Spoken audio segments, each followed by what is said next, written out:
oricum nu e loc. Dar dacă cineva de tine s-ar îndrăgosti, eu mă rog la Dumnezeu a îi feri. Pentru că El vede și aruncă cu foc din cer mistuitor direct în calea gândurile și inimile lor. Foc ce în veci nu se mai stinge, de tine nimeni și nimic nu se atinge.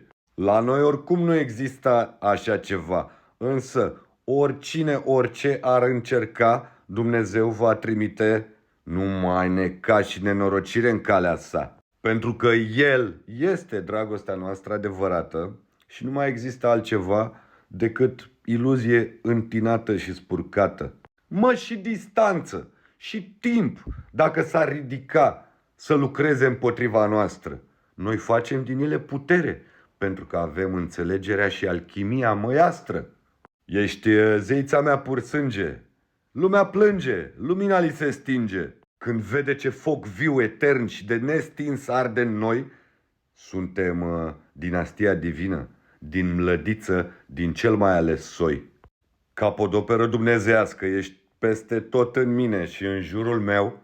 Știi vorba și trăirea noastră, mereu, mereu. Și deși încă incompletă, pentru că nu poți cuprinde în cuvinte dragostea perfectă, perfecțiune întruchipată și splendoare vie, îți închin această odă poezie și toată viața ție.